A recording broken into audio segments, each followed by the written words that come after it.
I want to open up by just talking about what was the beginning of tonight's meeting, the Baltimore uprising, the demonstration tomorrow, the one next week. It's a rolling uprising, and there is such a crisis of capitalist decline. It's brought the war home in devastating ways that are so harrowing. This week, there was a report in the New York Times that 1.5 million black men are missing in the U.S. Missing. Into the prisons, mass incarceration, early death due to bad medicine and no medicine. 1.5 million missing. That is a war at home, and it takes an enormous toll. Life expectancy for black men in the U.S. today is lower than life expectancy for men in Bangladesh. So we need to address this war and actually look at the Black Lives Matter uprising and think how we can build and connect to it every possible ally, every possible defender of this movement, how we can grab a hold of every agenda and say, this has to be at the top of your agenda, and make movements understand the war here and link it to everything else they're doing and saying. Now, just to give one example, 20 years ago we took a UN report that no one had heard about. It was totally buried.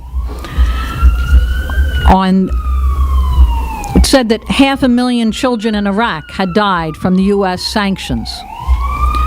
And we took this report and we reproduced it, publicized it, spread it everywhere, and disrupted every government official demanding an accounting. We wouldn't let it go. And it was during a very difficult time. So we can't say, nah, it's not a good time. So we really do have to think how we can look at the uprising that's going on and look at everything else we're doing. Now,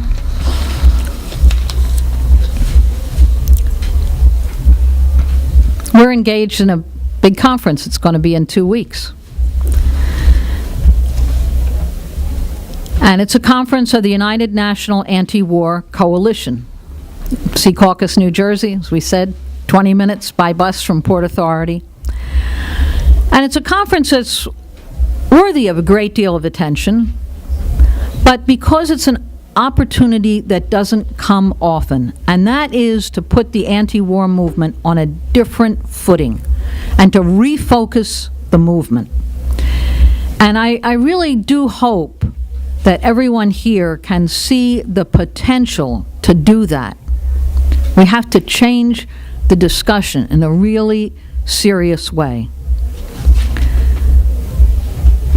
By linking the struggle against racism, it's the most important issue of the class struggle here, to the war abroad, and it's our whole tradition and our heritage. It's our strongest and most consistent contribution to the class struggle here in the U.S. And it has to be done again and again.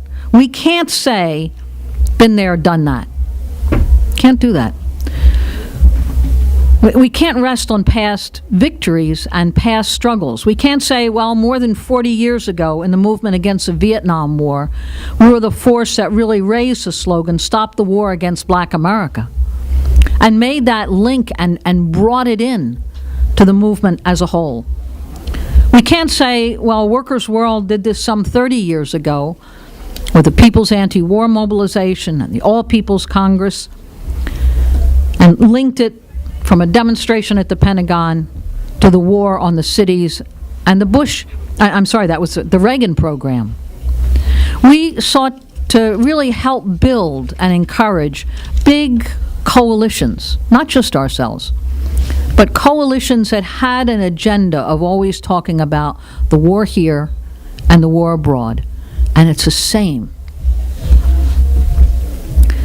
Now, we did this again in the days immediately after 9/11, when cadre of Workers' World Party immediately initiated, as a broad coalition, the Act Now, Stop War, End Racism, Answer Coalition. So it's not enough to say we've done this when it's hundreds of thousands in the street, or when we organized a week-long encampment in front of Congress with the Troops Out Now coalition against budget cuts and the war supplement. Boy, that was a real determination to shut it down. And we made ourselves heard. It was really an effort to shut down Congress. So this is something that we have to think how, with the allies that we can gather, we do again and again with every generation of activists and every new movement, and pulling past movements to defend the new movements. We have to make links between the utter brutality of drone strikes and white phosphorus and anti-personnel shrapnel to militarized police right here, to torture and solitary confinement and daily murder and maiming. Now, it's a difficult time. There's not an upsurge in the anti-war movement, but there is an uprising and an upsurge against racism and police violence, an uprising that I don't think we've seen before. And it surges forward, and then it seems to ebb back, and then the next police attack, it surges forward again. This war at home is expanding.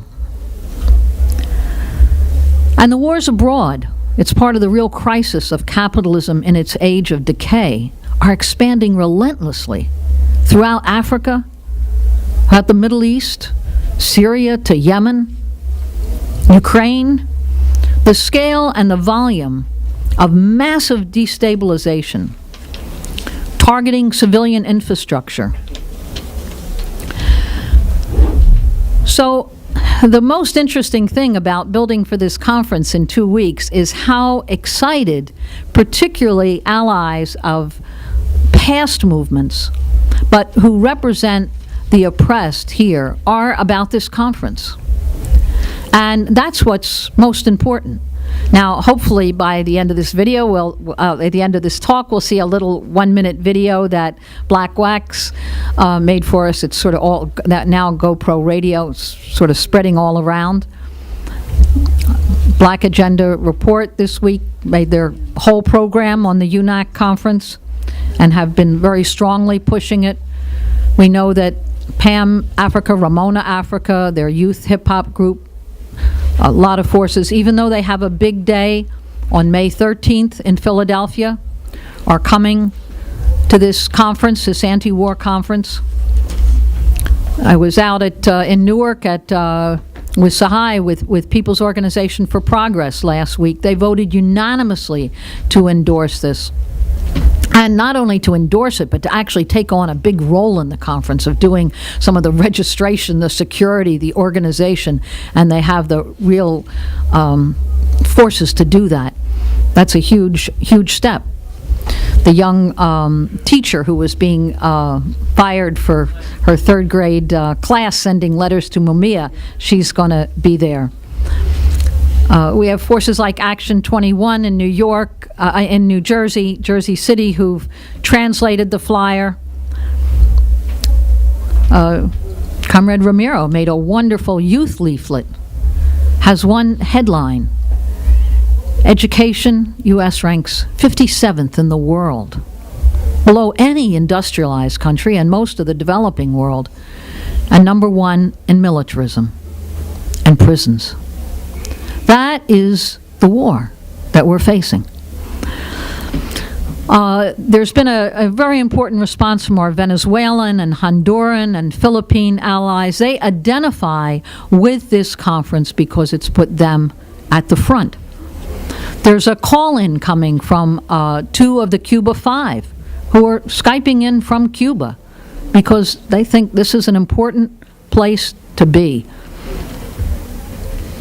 There's 3 activists who are coming from the Ukraine under difficult conditions, from Odessa, coming with photos, video of the destruction of the House of Labor in Odessa, the burning. And by the way, Greg Butterfield, who'll be in the Ukraine at a conference, a resistance conference, will be Skyping back in. So there'll be a lot of action coming both ways. Our Syrian friends will very much be there. They consider this very important.